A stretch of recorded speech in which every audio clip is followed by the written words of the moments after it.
വിമാനവാഹിനി കപ്പലിൽ നിന്ന് ഇനി റഫാൽ പറത്താൻ ഒരു വനിത. ഇന്ത്യൻ സൈന്യത്തിൽ പുതുയുഗം കുറിച്ച് സബ് ലഫ്റ്റനന്റ് ആസ്ഥ പൂനിയ.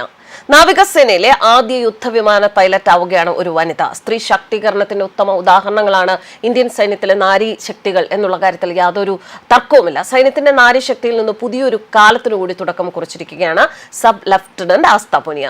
ഇന്ത്യൻ നാവികസേനയിലെ ആദ്യത്തെ വനിതാ യുദ്ധവിമാന പൈലറ്റ് എന്ന ചരിത്ര നേട്ടമാണ് ആസ്ഥ സ്വന്തമാക്കുന്നത്. ഇന്ത്യയുടെ വിമാനവാഹിനി കപ്പലുകളിൽ നിന്ന് MiG-29K അല്ലെങ്കിൽ റഫാൽ യുദ്ധവിമാനത്തിന്റെ നാവിക പതിപ്പ് പറത്താനാണ് ആസ്ഥ പൂനിയയ്ക്ക് പരിശീലനം ലഭിച്ചിരിക്കുന്നത്. ഹോക്ക് 132 അഡ്വാൻസ്ഡ് ജെറ്റ് ട്രെയിനറിലാണ് ഇന്ത്യ സൈനിക പൈലറ്റുമാരെ പരിശീലിപ്പിക്കുക. പരിശീലനം പൂർത്തിയാക്കിയ ലഫ്റ്റനന്റ് അതുൽ കുമാർ ദുല്ലും സബ് ലഫ്റ്റനന്റ് ആസ്ഥ പൂനിയയും സൈന്യത്തിന്റെ വിങ്സ് ഓഫ് ഗോൾഡ് ബഹുമതി സ്വീകരിച്ചു. നാവികസേനയുടെ യുദ്ധവിമാന പൈലറ്റ് ആകാനുള്ള യോഗ്യതയുടെ പ്രതീകമാണ് വിങ്സ് ഓഫ് ഗോൾഡ് പുരസ്കാരം. വിശാഖപട്ടണത്തെ INS തേഗയിലെ assistant naval staff rear admiral Janak ബെവ്ലിയാണ് പരിശീലനം പൂർത്തിയാക്കിയ 2 പൈലറ്റുമാർക്ക് പുരസ്കാരം സമർപ്പിച്ചത്. ലഫ്റ്റനന്റ് അതുൽ കുമാർ ദുൽ ആണ് പരിശീലനം പൂർത്തിയാക്കിയ മറ്റൊരു പൈലറ്റ്. ഇന്ത്യ തദ്ദേശീയമായി നിർമ്മിച്ച തേജസ് യുദ്ധവിമാനം പറത്തുന്ന ആദ്യ വനിതാ പൈലറ്റ് സ്ക്വാഡ്രൺ ലീഡർ മോഹന സിംഗ് ആണ്. ഇതോടെ തേജസ് പറത്താൻ അനുമതി ലഭിച്ച ആദ്യത്തെ വനിതാ യുദ്ധവിമാന പൈലറ്റാണ് സ്ക്വാഡ്രൺ ലീഡർ മോഹന സിംഗ്. ഏകദേശം 8 വർഷം മുൻപ് ഫൈറ്റർ സ്ക്വാഡ്രണിൽ ഉൾപ്പെടുത്തിയ ആദ്യത്തെ വനിതാ ഫൈറ്റർ പൈലറ്റായിരുന്നു അവർ. വ്യോമസേനയുടെ ഫൈറ്റർ സ്ട്രീമുകളിലെ 3 വനിതാ പൈലറ്റുമാരുടെ ഭാഗമായിരുന്നു അവനി ചതുർവേദി, ഭാവന കാന്ത്. ഇവർക്കൊപ്പം മോഹന സിംഗും. ആദ്യകാലങ്ങളിൽ 3 പൈലറ്റുമാരും വ്യോമസേനയുടെ വിവിധ യുദ്ധവിമാനങ്ങൾ പറത്തി. ജോധ്പൂരിൽ നടത്തിയ തരംഗ് ശക്തി അഭ്യാസത്തിൽ 3 സായുധ സേന ഉപമേധാവികൾക്കൊപ്പം മോഹന സിംഗും ഉണ്ടായിരുന്നു.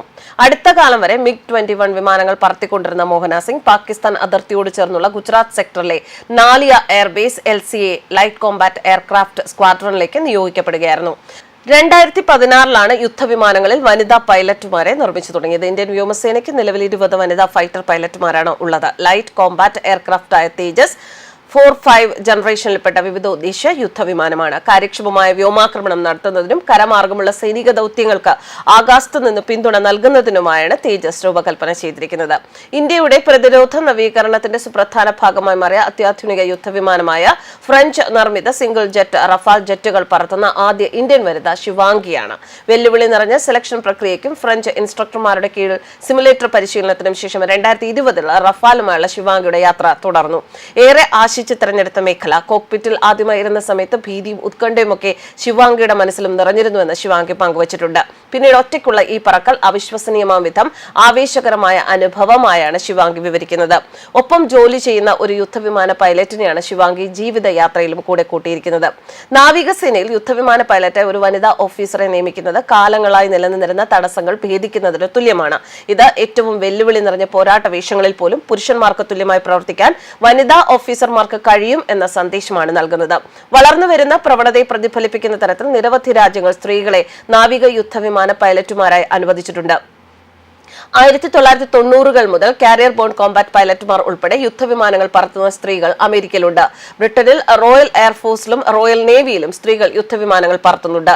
ഇസ്രയേൽ 1995 നിയന്ത്രണങ്ങൾ നീക്കിയതിനു ശേഷം സ്ത്രീകൾക്ക് യുദ്ധദൌത്യങ്ങൾ പറത്തുന്നതിൽ ചരിത്രമുണ്ട്. ചൈന യുദ്ധവിമാനങ്ങൾ ഉൾപ്പെടെയുള്ള നാവിക വ്യോമയാനത്തിലേക്ക് സ്ത്രീകളെ റിക്രൂട്ട് ചെയ്യാൻ തുടങ്ങിയിട്ടുണ്ട്. ഇത്തരത്തിൽ ലോകമെമ്പാടും സ്ത്രീകൾ യുദ്ധവിമാനങ്ങളിലൂടെ ആകാശം കീഴടക്കുകയാണ്. News desk കർമാനസ്.